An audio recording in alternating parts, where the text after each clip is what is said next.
Hello and welcome. So excited to share with you today our top 10 brand new releases for 2023, meaning it's a brand new release either physically or digitally for 2023. So with my lovely guest today, Tony. Hello, I'm Tony. My YouTube channel is Tony's Manga. I also have Instagram. It's Tony Reads Manga too. So Awesome. Well, with that, Tony, how did you work on just deciding, how did you, it would be good for people to know the process. How did you decide your list? so I went on Goodreads, which is what I use to track some of my reading. Sometimes I use my spreadsheet, but I track pretty much all my reading on Goodreads, and I sorted by highest rating because I don't give very many 5 stars. So if I have a 5-star volume, that's probably going to be on the list. So I did that, and then I thought about which ones left an impression on me. Like if I read them like 6 months ago, am I still thinking about that volume? And if I am, then it needs to be higher up on the list than one that I liked, but if I'm not still thinking about it, then it's not as good. Or I didn't enjoy it. It's not as high on the list. That's great. So even if it's past number 10, it doesn't mean it's not bad. Right.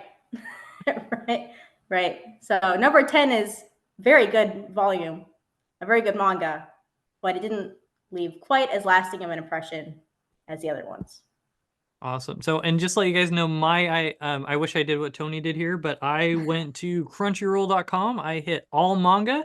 I did newest to oldest, and then I slowly hit back to see which came out It takes a long this time. year. Yes, it takes long. It's not the best site, but I was able to pull. I'm like, oh yeah, that came out in January, and I've read 4 volumes of it. Maybe that should be on my list. But there is actually a ton of great series that came out brand new this year. Mm-hmm. So with that, let's go ahead and we'll get started. So my number 10 is a new Josei manga. I'm sure this one will be on many people's lists. Their third volume recently came out. I'm about halfway through it, and that one is Don't Call It Mystery. So, so this one is about a man who really stands out because he has this very curly hair, but he's also very good at observation and deduction. And at the beginning of the story, he's falsely accused of murder, and he has to use these observation and deduction skills to prove his own innocence. So that's the first mystery. And then after that, he continues to get into these sometimes silly situations, sometimes more serious, where he has to kind of use his observation to solve the mystery. And it's kind of interesting that the author doesn't want to call this manga a mystery manga because I don't know how else you would describe it other than a mystery manga, but that's okay. For me, the strongest aspect of this manga is the main character. He's very interesting. He's very unique. He's very intelligent. And sometimes when you have a mystery manga like this, that intelligence comes off as like very cocky. But he is very endearing. He is just has all this information in his head, and he's not trying to show that he's more intelligent than anyone. He just knows a lot of stuff, and he uses that to solve these mysteries. So it's kind of episodic, but I didn't feel bored by any of the mysteries, which is pretty impressive for me reading an episodic manga. It's not entirely episodic. There's some continuing storylines, but overall, it was just really enjoyable. It's also a little bit wordy, but sometimes when I'm reading a wordy manga, I just want to put the manga down. But this one, I never felt like I was bored at any moments. So I would say all that means it's pretty impressive. I agree. It's fantastic. Yes, it is very wordy, so I know for some people that might be too much, but I like how the manga makes you feel intelligent, like when you're solving the mystery with them. So it's not like, isn't this obvious that this is the conclusions? And he has I'd say he has a high emotional intelligence on how others are feeling, but Yes. at the same time doesn't know how to say that in the best of ways because sometimes he's very blunt and to the point. Mm-hmm. He's like, well, of course you like this person. They're like, oh, and how do you know? So, Yeah. fantastic. I think that's a great number 10. Mm-hmm. So my number 10 is a slice of life series that came out earlier this year in March, the first 4 volumes. And this has to do with some people that have trouble sleeping. And then going to an astronomy tower, they end up meeting together, and just it's been so fun. And that's Insomniacs After School.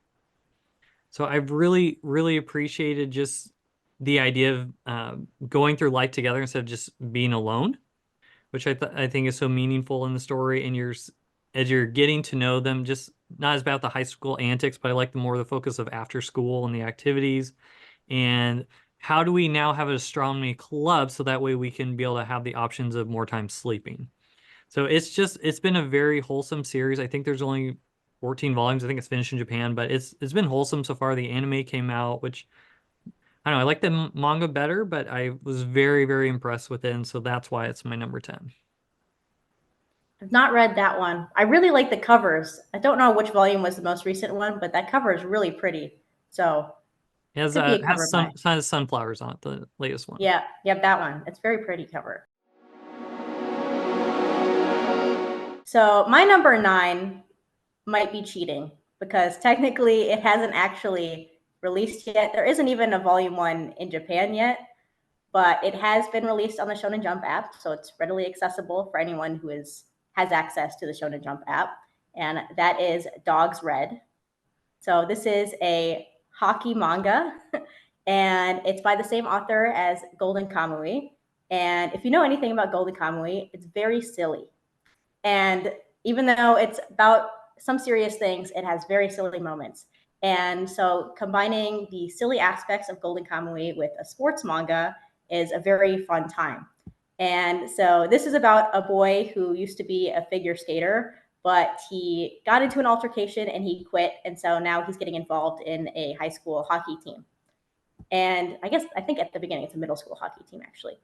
But so there aren't very many chapters out yet. I think there's only 15, but it already has all the aspects of a sports manga that I love, which is a lot of the friendship building is very important for me in a sports manga. That's why I like team-based sports manga.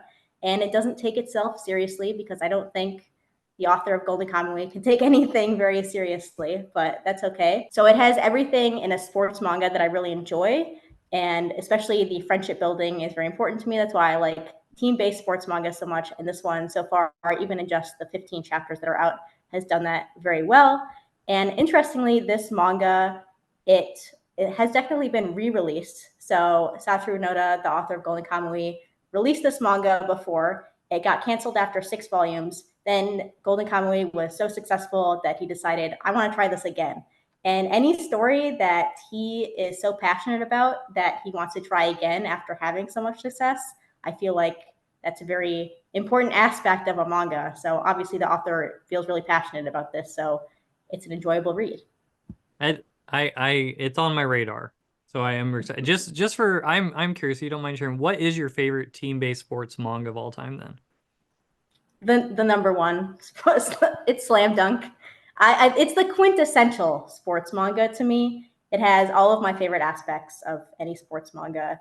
It doesn't overstay its welcome. Not that I feel like sports manga really can. Some of them can, but a long sports manga to me is not a bad thing. But Slam Dunk, it knows what it wants to do, and it does it very well, and yeah, it does it quickly. that's great. Just give context. Yeah, it's on my radar. I love Golden Kamuy. I think it's phenomenal. I'm excited for the last volume. I think it comes out in January. Very fun series, and yes, it definitely does not take itself too seriously, and you're in trouble if you're trying to be serious with it. Yes, yes. All right, my number 9 is a series that I was surprised. I think we have 6 or 7 volumes came out this year, even though it came out in January. And the first volume just blew me away, and then it went kind of downhill. But then I've just been totally sucked in the last couple of volumes, and that is Helk, which it has a 12 volume total, so it'll be done in 2024. But it's just been a solid series as the Demon King was destroyed, and the demons are like, oh no, now what are we gonna do? We need a new ruler. So of course, what do? You have a tournament. And in this tournament, we have a human who's decided to enter this tournament, Helk, and he's actually really good to the point that demons have to be creative. So they're like, we'll do a cooking contest and a card standing contest, and he keeps winning the competitions. And as you follow along, you end up first they're hesitant, like, is Hulk somebody we can trust or not? And it's been neat to see it flip on its head where you're like, oh no, these poor demons, and kind of makes the humans as the enemies, and the demons just want to get along, and they're having issues with monsters too, and so it's been a very interesting story. And then the two, they almost do two mangas of Helk's backstory, which was very emotional, and so it's been a fun, not necessarily not only a battle, but the journey itself. It's reminds me a little bit like Fear on Journey's End, but as you're following these main characters as they're on a journey themselves trying to get to this destination. But how I think sometimes how we get to the journey matters just as much as the journey itself. And I've just been surprised on how much I've enjoyed this so far. So tournament arcs are always very. It's It's very hard to small. make. It's very small tournament art. It's like Oh, one is it? volume. It's like Well, one volume. well, It's only for, the beginning. well, tournament arcs to me are like really important and very fun in a manga. If you make a bad tournament arc, that's really difficult in my opinion. But or at least to make one that's not fun. But the journey there sounds really fun too. All right, so my number 8 is about cats. And if you have watched my videos before, you know I love my cat manga. And this one is a one shot, so not a big commitment at all. This is called A Story of Seven Lives. It's about a stray cat who did used to have an owner, but through various circumstances, he became a stray. And he has a couple friends, and he kind of has a group of people, or not people, cats, that he gets along with. But he is really just trying to survive as a stray cat. And this manga does not shy away from the realities of a pet living outside of a home. So there are some moments where they'll show humans being cruel to animals or death of animals. So be aware of that if you're thinking about reading this. But it is also heartwarming. You have this another storyline with a woman who kind of has some troubles in her own past that she's working with, and she eventually meets this cat and is actually connected to this cat in her past that she's not aware of. But she meets this cat, and together they heal each other. And so even though we have these really sad moments, it ends up being a very heartwarming manga. Uh, and I guess one thing I love about these type of videos is you hear series that I maybe wasn't on your radar, and this is one I actually had not heard of until now. So I really Mm-hmm. appreciate you sharing that. Yep. I really like to check out one shots. Even if they don't seem like they're going to be super impactful, I always like to check out one shots just because it's not a huge commitment and it could be like really impactful. Yeah.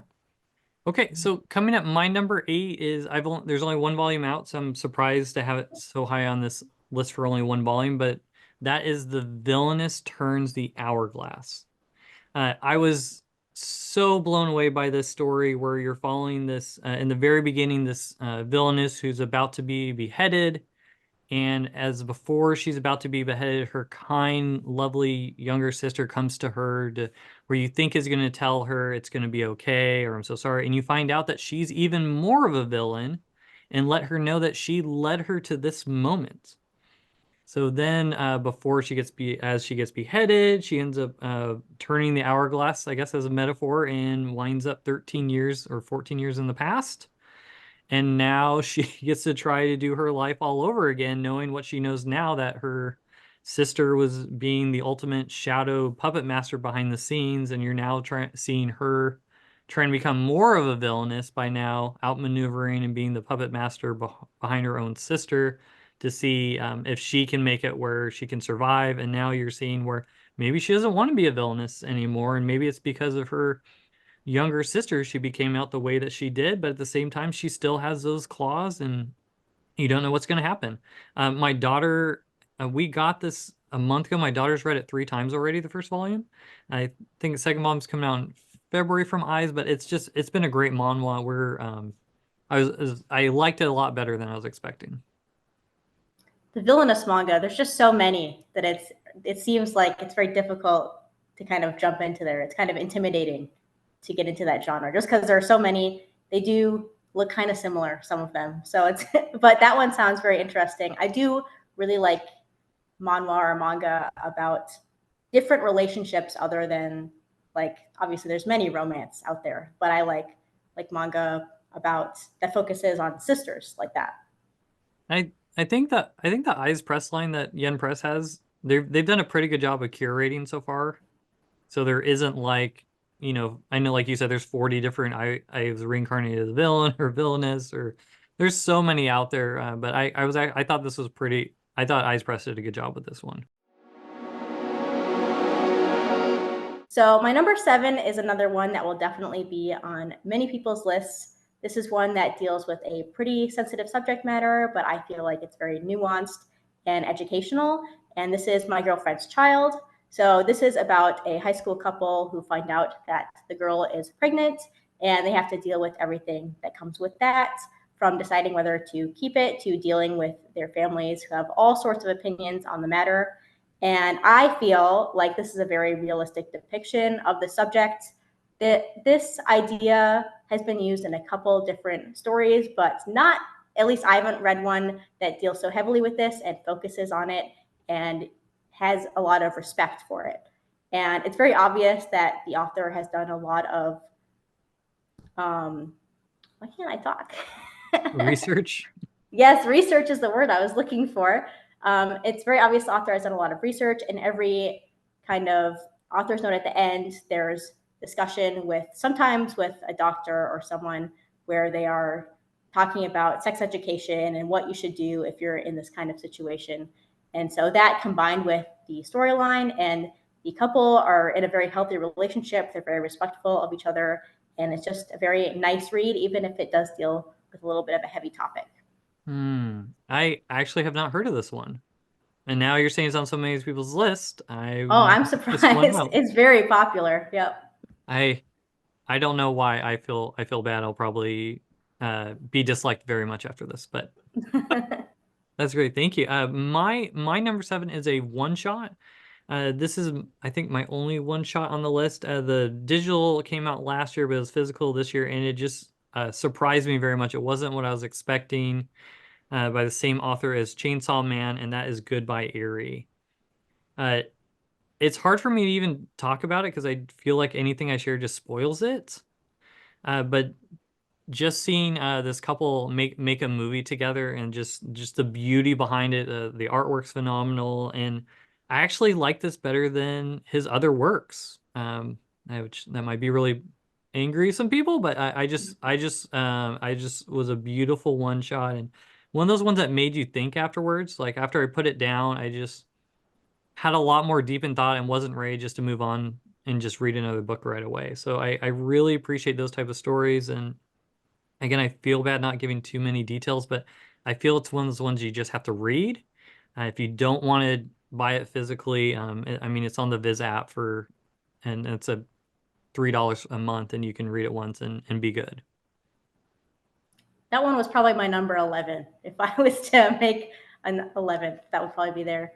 Tatsuki Fujimoto is such an interesting author, and he has lots of ideas, and he really loves movies. And it's very obvious with Goodbye Eri, but he really talks about movies a lot. And I really like what he did with Goodbye Eri. All right, so my number 6 is probably cheating again.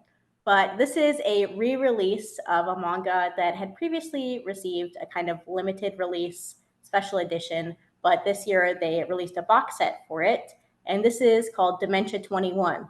So this is pretty different from everything else I've talked about so far. This is a very surrealist satire manga about a young woman who works in elder care, and she experiences very strange events, whether it's taking care of giant elderly superheroes to going super far in the future, but still dealing with elder care. And so this is by Shintaro Kago, I think that's his name. And what I really appreciate about this is I have ideas about what the story is trying to say, but the author has no interest in explaining his manga.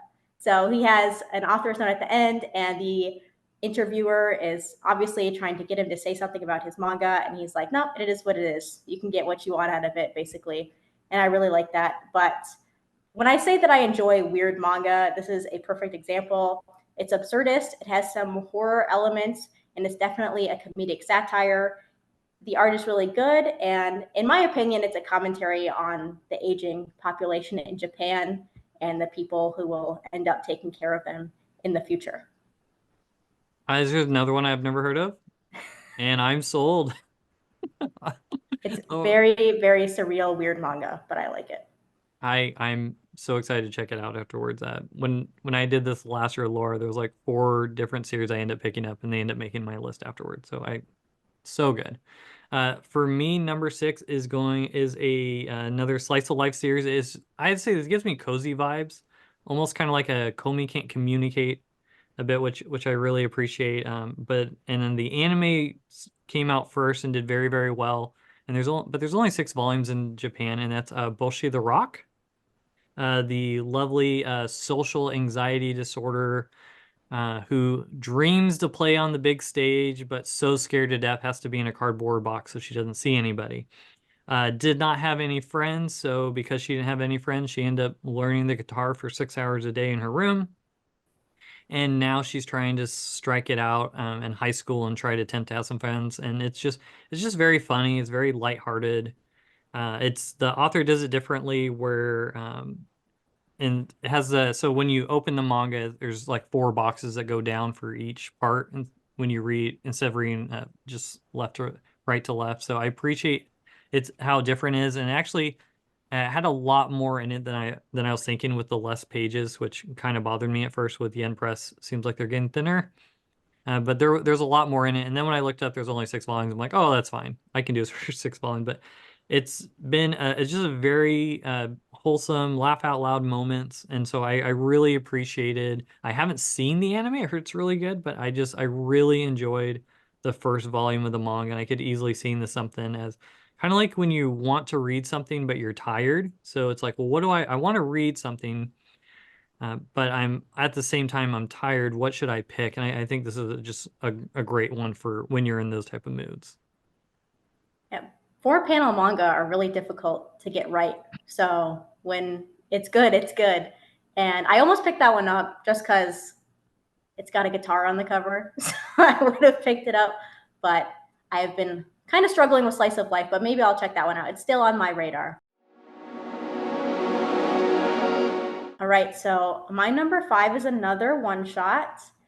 This is a very messy manga about teenagers who are very messy. And it's called River's Edge. So this is about, like I said, a group of teenagers, and they live by a river, and they all have different relationships with each other. Some of them are more positive than others. There's definitely a lot of trigger warnings for this manga, and it's pretty graphic. All of these teenagers are feeling kind of lost in some way, and that manifests itself in their actions towards each other. So some of these relationships are very toxic and unhealthy, and that's shown. This manga, the title is called River's Edge, and I think that's a very interesting title because there is this river that their school is next to and that they live next to, and it's described as being very toxic. And I felt like that toxicity was leaching into the teenagers and kind of fueling them to be really jealous and spiteful.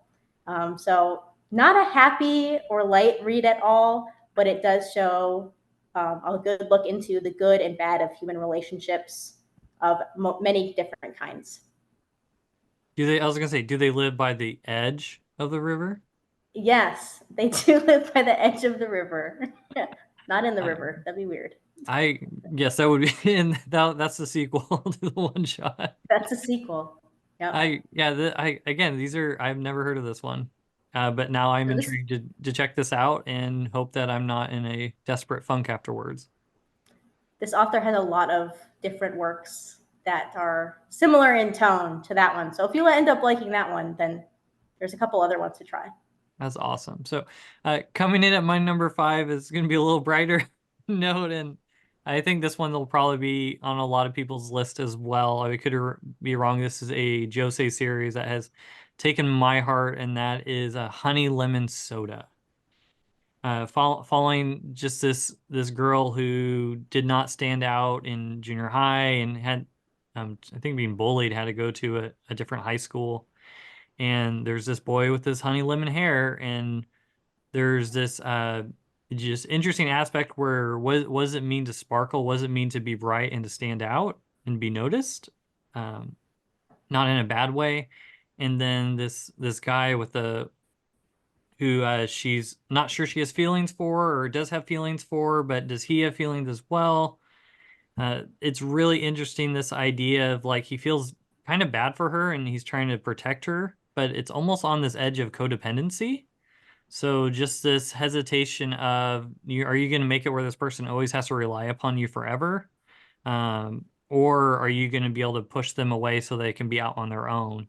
And so it does a good job, I think, on trying to sometimes it feels like a blurred line on how is too much help too much to the point that now they're depending upon me, and if and do I want to really be with this person forever and that's okay, or do I need to help strengthen them so that they can be out on their own? And what does that look like as they're trying to get out on their feet, and just how difficult it is going to a new school and trying to figure things out, especially with a traumatic past. So that the only thing that scares me is there's over 20 volumes out in Japan of this series, and we're only on volume 4 in America, but I've been thoroughly enjoying it so far. I never would have guessed from the covers that that's what that series is about. That sounds a lot more interesting to me than the covers look.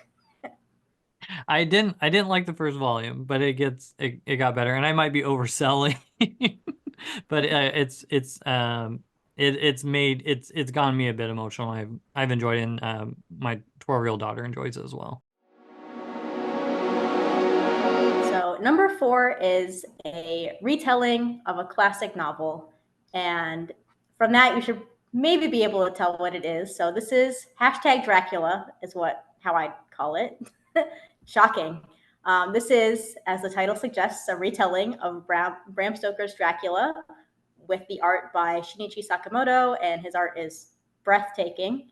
So, I have read the original novel. I know you don't have to have read the original novel to read this. I have read it before, so that's why I wanted to pick this up, because it is one of my favorite novels. And there were definitely a lot of things changed from the original novel.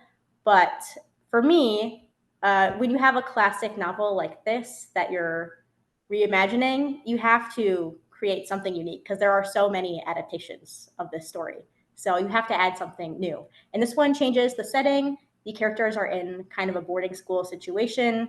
So they're pretty different, especially Mina, the main female character.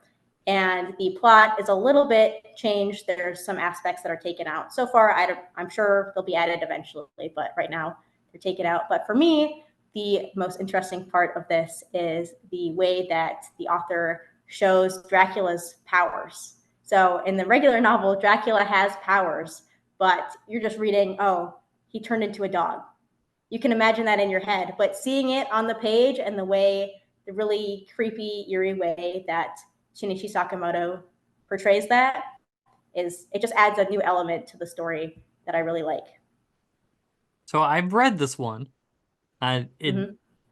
I won't, yeah, I'll spoil it. It didn't make my top 10, but I do agree that the artwork is phenomenal. It's almost on like a horror manga vibe, but not like very suspenseful. And Mm-hmm. I did enjoy it enough to get the next one. I also got Innocent, and I hope that we'll get Climber eventually. But I it was a very intriguing first volume, and I'm really looking forward to seeing what he continues to do with the story. So my number 4 is our first crossover, and that is Don't Say Mystery. Uh, I just like Tony, I think she hit it spot on everything. It gives me, I'd say, kind of like that mystery, but like he's almost like a modern day Sherlock Holmes, which I appreciate. But I love how he just falls into this situation where he's just walking to the bus and ends up realizing the person at the bus stop is is a Unabomber, and has now is figuring out how to stop this situation. He's on a bus, and all of a sudden he gets hijacked. Of course he gets hijacked. How do I? Now I'm a kidnapper. And he's unraveling the plot. I love uh, just his one-liners. Sometimes it deeply makes you think, but it's just funny him kind of how he gets under the skin of the people, pointing out what might be obvious. But I've thoroughly enjoyed this story so far. And in Tony, like you, I'm not a big fan of episodic, but I feel like there's an overarching story, and they do a good job connecting each one, where it's not like he starts again in the same spot every time. It kind of, I thought they've done a good job just making it flow, where he's leaving the police station to go onto the bus, and now we're on a new episode because the bus is now being hijacked, and we're solving a completely different mystery. Mm-hmm. Yeah, a lot of the time when I read an episodic manga, there will be an episode that I'm like, okay, can I just get past this? But for that series, I haven't had that at all. And it's at what, Omnibus 3 now. So Yes. that's pretty impressive to me. And it's Christmas theme, which is great for this time of year. Yes. Yes.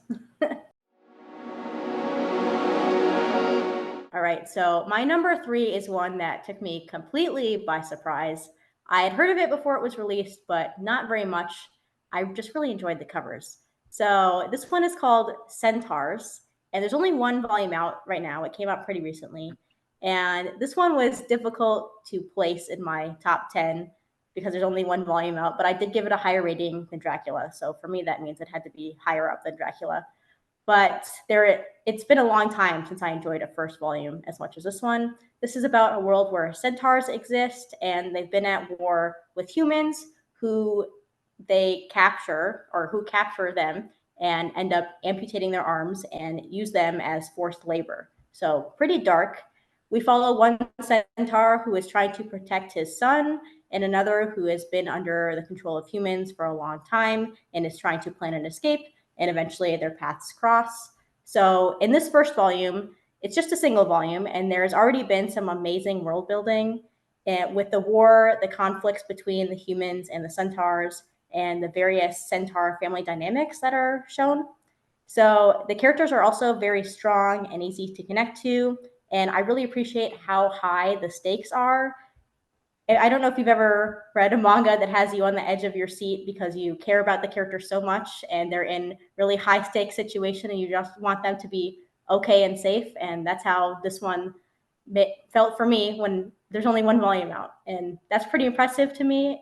And this one will be complete at a six volumes, so not a big commitment. And yeah, just a really great fantasy manga.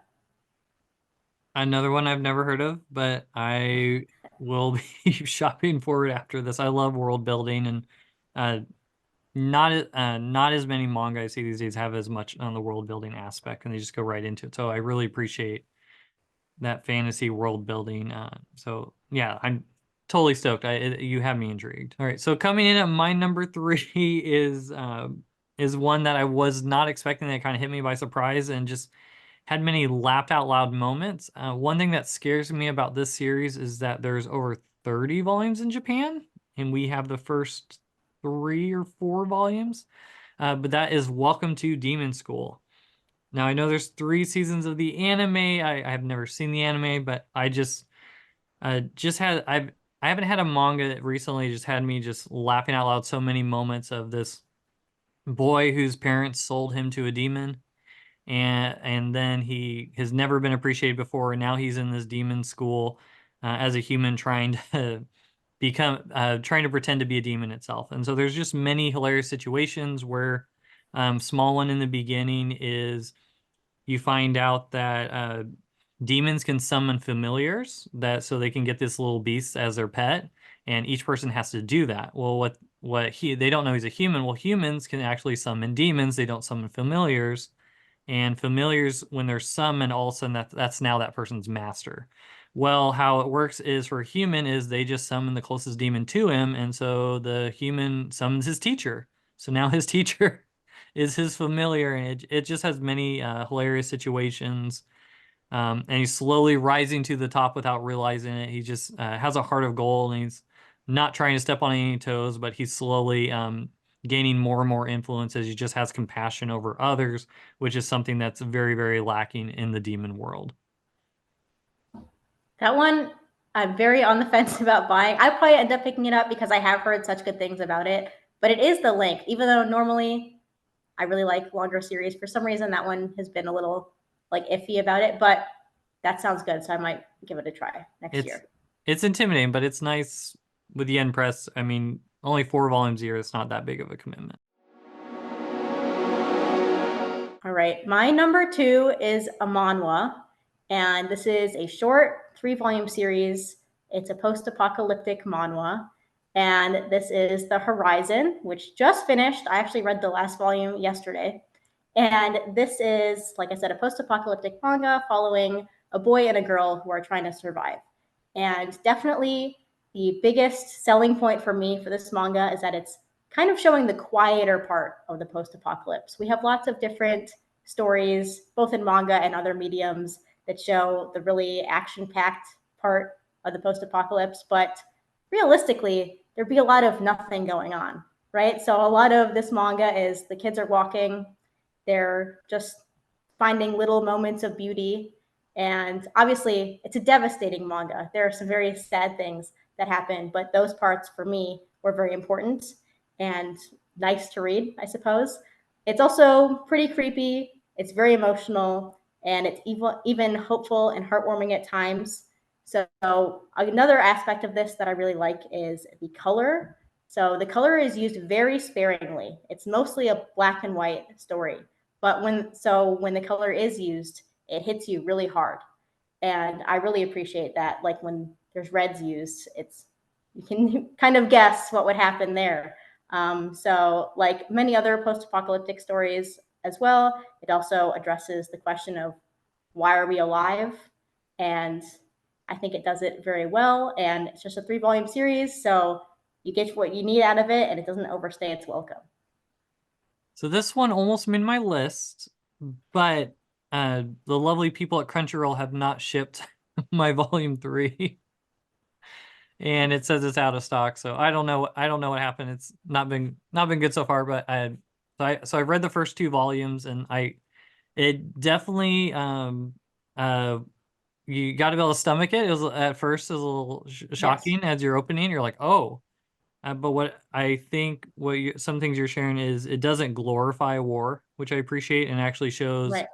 uh, instead of focusing on being the soldier, it shows what it's like for those citizens who are now in the aftermath of being in a war-torn country, and Mm-hmm. how are they supposed to survive in this post-apocalyptic situation. So like you said, it has those definitely those lightheart moments, as well as there's other moments you're like, oh. Not what I'm expecting. I'm excited to finish it, but yeah, I agree. It's a very well done story. But definitely not for the faint of heart. I also appreciate how like it definitely shows violence, but because of the art style, it's not like super graphic. You can obviously tell what it's showing, but it's not incredibly gory or graphic, and it still gets the message across. You still feel what it's trying to show you. Yes, except sorry, in the in the very beginning when he's holding some body parts of his mom. That's true. But it is still kind of scratchy. So, but yeah. Yes, I was like, oh, my kids, well, can I read that? I'm like, nope, not till you're older. Okay, so my number 2 is a series. This is on the Shown Jump line. We are at 3 volumes, which is coming pretty fast for a series that came out in August. It's a series on something that I've never heard of before. This Japanese art of almost storytelling. This comedian, I think it's Rogu or Raku. But that is Akane Banashi. This series, I appreciate that it was a story of just something. There's something to be said about a story that tells you something that you weren't aware about, and now you're interested. And I really appreciated your following this girl as she's following in the footsteps of her dad that had this dream to be this storyteller and end up not making it. And now you see her kind of living her dad's footsteps as now that dream has become her dream. And you're seeing what does it mean to be a good storyteller? What does it mean to be able to captivate the audience? Uh, be able to read people, read the room, to know when's too intense. If everyone's exhausted, how do I ease people in, not just, start shouting and try to get people's attention right away. So I cannot wait for the 4th volume after reading the 3rd one. I was dying to know what's going to happen in this small little tournament she's already in, and by 3rd volume, which I appreciate. So you're not going through long He's like a 7th volume when you finally get some type of cup or something or tournament. So I really appreciate that by volume 3, she's in the middle of it, and you're already seeing her already growing in her communication skills, which I think is lacking a lot these days is communication in the art of storytelling form. So For the shown jump line, I'm very happy and grateful that something that normally you wouldn't see is being showcased and it's doing very well. Yeah, this is one I was going to try to hold off and read it on the Shonen Jump app. Uh, I have the 3 volumes that are out. I haven't read it yet. I'll probably read it in January, but there were so many good things like that being said about it that I went ahead and picked it up, and I'll read the 3 volumes that are out.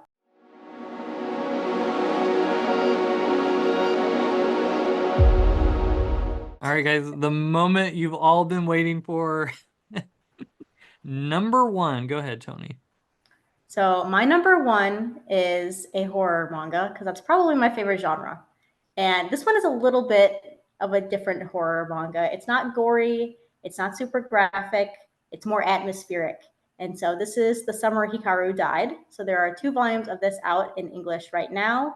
This is about a boy whose best friend goes out into the woods. He goes missing and he comes back. And it seems like everything is normal. All the other people in his village are treating them as normal, but the main character knows that is not Hikaru. Hikaru has been replaced by something else. And so it's a very quiet manga. And the main character is really, or the conflict is really the main character trying to figure out what is he going to do about this? Because all of the other people in the village think that this is just Hikaru. And also, he's dealing with the fact that his best friend, who he was friends with for a long time, isn't there anymore. So he has this grief that he can't really process because there is this thing that is Hikaru. Everybody else thinks everything is normal. And this thing that is Hikaru has a connection to him as well. And so, another aspect of this that I really appreciate is the setting. I think a rural setting is a great setting for pretty much any horror kind of thing. But for some reason, rural Japan is very impactful because you have this idea of the population decreasing and all of the young people are moving away. So you have these dying towns. There are many towns in Japan that have just been completely left alone because of this. This town isn't like that. There's just less people there, but it makes for a really creepy thing, especially when you have this mysterious woods where this thing that is no longer Hikaru came from. And so you have this kind of ghost story as well. So all of that combined makes a very atmospheric read. And when I'm reading a horror manga, if it can creep me out, that means it's done a good job. And so that combined with the really well done characters and the interesting story makes it my number one. I bet it's gonna be on a lot of people's lists. I've not read it, but I've heard many, many good things about it. And I know this was one that a lot of people were freaking out when it first got announced. And a lot of people are surprised that we even got it to begin with. So in Japan, I think there's 3 volumes out right now. Okay. So Oh wow. it got licensed pretty soon after it started releasing in Japan. So that's probably why people were so surprised that it got a release. That's amazing. Mm-hmm. So my number one is not a horror, but there is death involved. And that is Oshi no Ko. Um, I I was just so blown away. It was not what I was expecting, and took twists and turns of the beginning as you're following this doctor as he's helping this gal who's about to give birth, and then the whole story flips itself on its head, and you're like, where is this going? This is weird. And at the end of the first volume, I was just so sucked in as you're now following show business and what the behind the scenes of it, and just the politics involved, and the what's reality, what's fake, as people are trying to one up each other. And the author is just same author did Love is War. He did such a good job. I found out just behind the scenes working with people in the entertainment industry and finding out what their lives are really like, and was it like trying to get ahead in this society? Was it like if I don't have the looks, was it with the personality? Even things of people, as soon as an episode comes on, they're obsessed with looking themselves up and trying to find out how well are people talking about them? What do they need to do on a next episode to get people to like them more? And you're solving this murder mystery at the same time as the main character is trying to find out who took the life away of one of his loved ones. So without giving spoilers, I think most people know what it is, but I've been blown away with even the first four volumes. It's one of the few series, as soon as I get a new volume, I want to grab it right away and immediately read it. It's just been so much fun. It feels still silly saying that I'd ever love so much an idol manga, but I've just thoroughly fallen in love with the story. That first volume definitely has a hook. It hooks you, and you want to read more.